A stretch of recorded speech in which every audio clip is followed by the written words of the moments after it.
आज हम लोग क्लास 10 का लेसन 6 पढ़ने जा रहे हैं। Name of this lesson is sea fever and the poet of this lesson is John Masefield. Sea fever का अर्थ होगा हिंदी में समुद्र की बुखार, किंतु बुखार का मतलब यहाँ पर फीवर बुखार तबीयत खराब वाला नहीं है, बल्कि जब किसी चीज के प्रति हमारी अत्यधिक लालसा इच्छा होती है उसे एंजॉय करने की, तो उसे एक तरह का बुखार चढ़ना कहा जाता है। इसी अर्थ में इस लेसन में कवि समुद्र में जाकर समुद्र को एंजॉय करने की जो अत्यधिक लालसा, उसे एंजॉय करने की जो मनसा प्रकट किए हैं, इसलिए उसी को साबित करने के लिए कवि ने इस पार्ट का नाम जॉन मैसफील्ड ने इसका लेसन का नाम सी फीवर रखा है। और जॉन मैसफील्ड के लिखे हुए इस कविता में आप लोग बुक में देख सकते हैं। फर्स्ट लाइन को मैं आपको पढ़ा रहा हूं। The author and the text यहाँ से। John Edward Masefield was an English poet, writer and poet laureate of the United Kingdom from 1930 till his death। इस लाइन में कहने का, इस लाइन का हिंदी है, John Edward Masefield 1878 to 1967। John Edward Masefield जिनका जन्म 1878 में हुआ और मृत्यु 1967 में हुआ, was an English poet, writer and poet laureate. वो एक अंग्रेजी कवि, लेखक और पोएट लॉरिएट, राज कवि थे of the United kingdom, England का, फ्रॉम 1930 से टिल हिज डेथ, अपनी मृत्यु तक।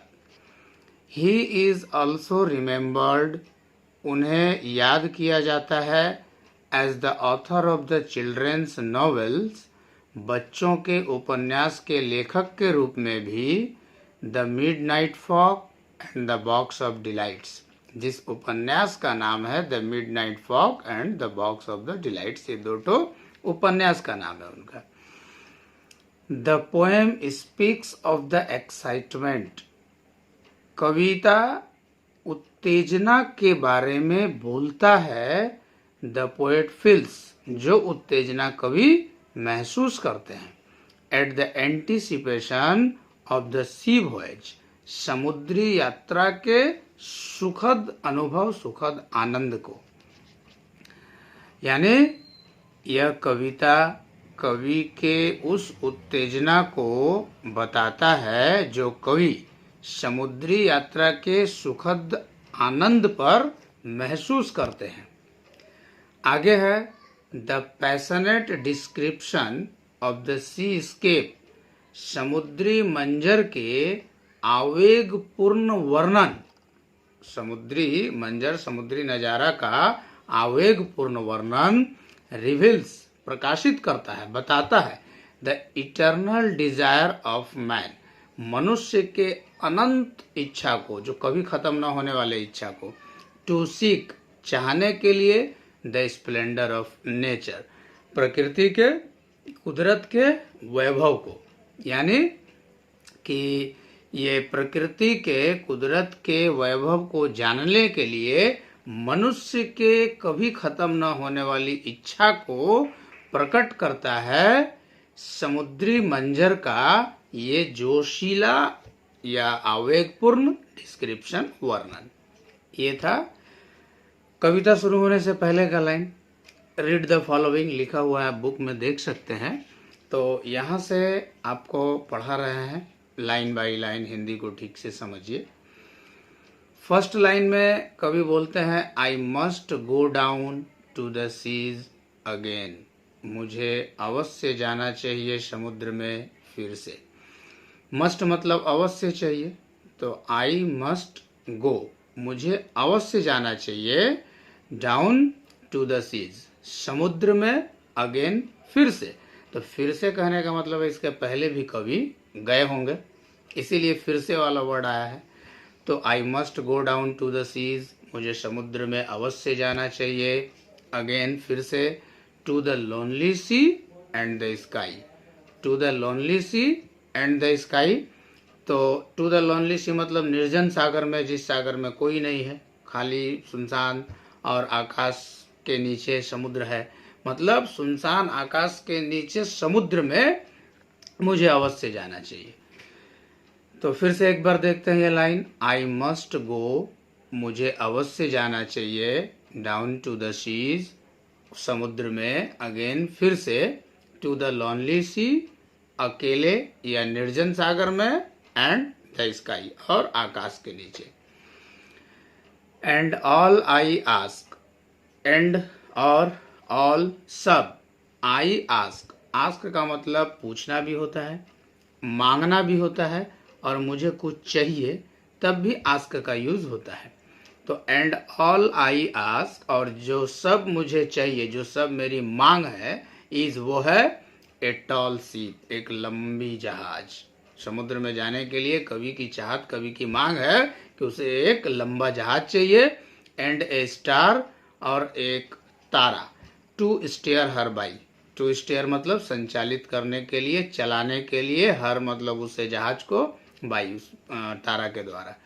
यानी इस लाइन में कवि कहना चाहते हैं कि इस समुद्री यात्रा में जाने के लिए उन्हें एक लंबा जहाज चाहिए, और उस जहाज को चलाने के लिए तारा चाहिए, क्योंकि उस जमाने में कोई डेवलपमेंट टेक्नोलॉजी का इतना ज़्यादा हुआ नहीं था जिससे दिशा सूचक यंत्र के मदद से अपने दिशा को समुद्र में समझ सके नाविक। तो उस समय तारा को देख करके ही दिशा का अनुमान लगता था।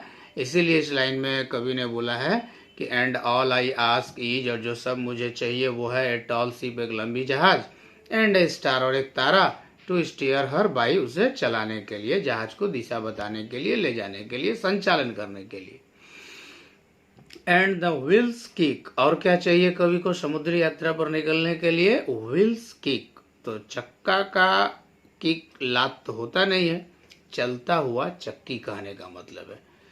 एंड द विंड्स सॉन्ग, और हवा का गाना, तो हवा तो गाना नहीं गाता है, यहाँ गाना कहने का मतलब है कि जब हवा बहती है तो उससे निकलने वाली जो हवा का साउंड है वो आवाज से कवि का मतलब है सॉन्ग। एंड और द व्हाइट सेल्स, और सफेद पाल, सेलिंग, कांपता हुआ।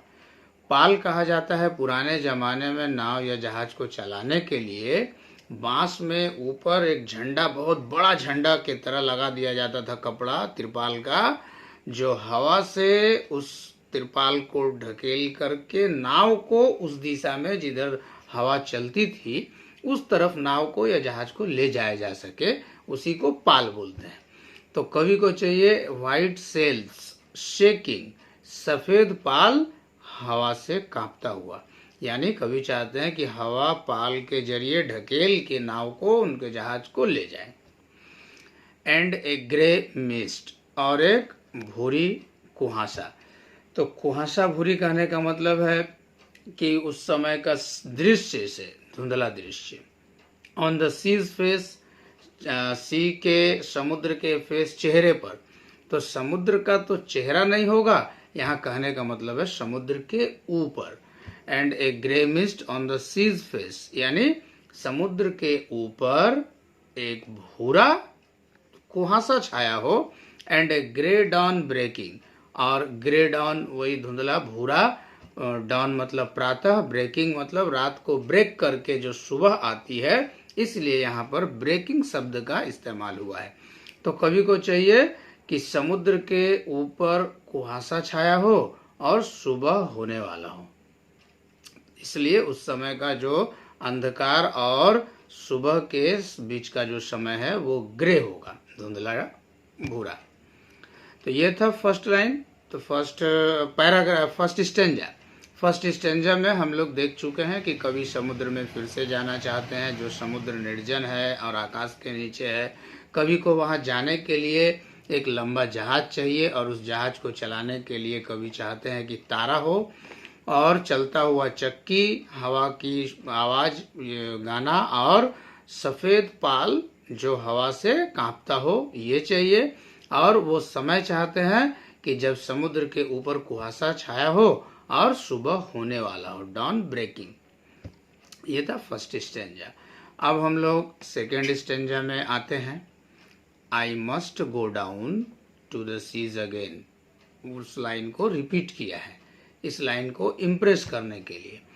तो आई मस्ट गो, मुझे अवश्य जाना चाहिए, टू द सीज अगेन, फिर से सागर में, फॉर, क्योंकि, कॉमा के बाद अगर फॉर है तो इसका मतलब यहाँ है क्योंकि the call of the running tide, call मतलब पुकार, call of the running tide, चलते हुए ज्वार का पुकार, इज ए वाइल्ड कॉल, विशाल पुकार है, एंड और क्लियर पुकार है, एंड ए क्लियर कॉल, और एक स्पष्ट पुकार है। फिर से देखते हैं, फॉर क्योंकि, the call of the running tide, चलते हुए ज्वार का पुकार, इज ए वाइल्ड कॉल, एक विशाल पुकार है, एंड ए क्लियर कॉल, और एक स्पष्ट पुकार है, साफ पुकार है, that may not be denied, जिसे डिनाई, इनकार नहीं किया जा सकता। तो इस सेकेंड स्टेंजा के 2 लाइन में कवि बोल रहे हैं कि मुझे अवश्य जाना चाहिए समुद्र में, क्योंकि समुद्र का जो ज्वार है उसका पुकार विशाल है, वो मुझे बुला रहे, पुकार रहे हैं, और वो स्पष्ट भी है, विशाल भी है, जिसे मैं इनकार नहीं कर सकता हूं, मुझे जाना ही चाहिए। Next line, and all I ask, और जो सब मुझे चाहिए, जो मैं मांग करता हूं, इज, वो है, ए विंडी डे, कि हवादार दिन हो, हवा तेजी से बहने वाली दिन हो, विथ द व्हाइट क्लाउड्स, सफेद बादलों के साथ, फ्लाइंग, उड़ता हुआ, मतलब उड़ते हुए सफेद बादलों के साथ हवादार दिन चाहिए। अगर हवा तेज रहे तभी तो जहाज को या नाव को उस पाल के जरिए हवा अपने प्रभाव से आगे की ओर तेजी से ले जा सकता है। इसीलिए कवि चाहते हैं कि वो जिस दिन जाए वो हवादार दिन हो और उसी हवा में सफेद बादल उड़ता हुआ रहे, ताकि उस हवा से जहाज आगे जा सके। And the flung spray, flung उड़ता हुआ, स्प्रे छिड़काव, जिस समुद्र से जहाज लेकर कभी जाएंगे उस जहाज के टकराव जब पानी के सतह के साथ होगा तो उस पानी का छिड़काव होगा, उसी छिड़काव की बात करते हैं कवि। एंड द फ्लंग स्प्रे, और फ्लंग उछलता हुआ, छिड़काव करता हुआ स्प्रे रहे, पानी का स्प्रे, पानी का छिड़काव। एंड द ब्लॉन स्पम, और ब्लॉन स्पम उड़ता हुआ झाग, ब्लॉन माने उड़ता हुआ और स्पम मतलब झाग, झाग या फेना जिसे हम लोग बोलते हैं, सर्फ या साबुन का इस्तेमाल से जो फेना आता है वैसा फेना समुद्र में भी होता है। तो जब जहाज पानी से होकर गुजर रहा हो उस समय उन्हें झाग भी मिले उड़ता हुआ। And the sea gulls crying, और सी गर्ल्स एक समुद्री पक्षी है, चील, समुद्री पक्षी का क्राइंग, समुद्री पक्षी का आवाज भी उनको सुनाई दे। तो ये था सेकेंड स्टेंजा। सेकेंड स्टेंजा में हम लोग ये पढ़े कि कवि बोल रहे हैं कि मुझे समुद्र में जरूर जाना चाहिए फिर से, क्योंकि चलते हुए बहते हुए ज्वार की पुकार विशाल पुकार है, स्पष्ट पुकार है, जिसे मैं इनकार नहीं कर सकता हूँ। कवि चाहते हैं, कवि की मांग है कि जिस दिन वो जाए वो दिन हवादार हो, सफेद उड़ते हुए बादलों के साथ हो, और उन्हें जाते समय उड़ता हुआ छिड़काव समुद्र के पानी का मिले, उड़ता हुआ झाग मिले, और उन्हें समुद्री पक्षी चिल का आवाज सुनाई दे। ये था सेकंड स्टेंजा। अब हम लोग थर्ड स्टेंजा। थर्ड स्टेंजा में आप लोग देख सकते हैं बुक में, आई मस्ट गो डाउन, मुझे अवश्य जाना चाहिए, टू द सीज अगेन, फिर से समुद्र में, to the vagrant gypsy life, vagrant मतलब आवारा, जिप्सी एक जात है बंजारा, लाइफ जीवन। तो कवि कह रहे हैं कि मुझे समुद्र में फिर से जाना चाहिए जिस तरह से बंजारा लोग इधर उधर आवारा घूमते रहते हैं, उस तरह का जीवन समुद्र में जब कभी जाएंगे तो वहाँ तो एक बंजारा की तरह बस सीधा चलना है, कहाँ जाना है, अगला क्या पड़ाव होगा, सब अनसर्टेन, अनिश्चित होगा। इसलिए जिस तरह से बंजारा लोग इधर उधर बिना मकसद का सिर्फ अपने जीवन यापन के लिए घूमते रहते हैं, उन्हें पता नहीं होता अगला पड़ाव कहाँ होगा, उसी बंजारे की तरह कवि का जीवन भी होगा। इसीलिए इस लाइन का कवि यूज किया है कि मुझे समुद्र में फिर से जाना चाहिए, एक वैग्रेंट जिप्सी लाइफ की ओर, मतलब आवारा बंजारा के जीवन की ओर, उसी के तरह। टू द गल्फ वे, किधर समुद्र में किधर जाना चाहिए? गल्फ वे, चिल के रास्ते में, समुद्री पक्षी के रास्ते की ओर जाना है। एंड द व्हेल्स वे, और तिमिर मछली, व्हेल मछली जिस तरह से समुद्र में जाती है उधर की ओर जाना है। वेयर, जहां द विंड्स, हवा, लाइक वेटेड नाइफ, जहां पर विंड्स मतलब जहां हवा हो, कैसा हो? लाइक ए वेटेड नाइफ, धारदार चाकू के तरह। समुद्र में ठंड के कारण हवा चलने पर ऐसा लगता है कि शरीर कट जाएगा। इसलिए कवि यहाँ पर कहते हैं कि मुझे उस रास्ते में जाना है जहाँ पर चील जिस ओर जाता है और जिस ओर व्हेल मछली जाती है, और जहाँ पर हवा ऐसा हो जैसे कि वो धार वाला चाकू की तरह हो।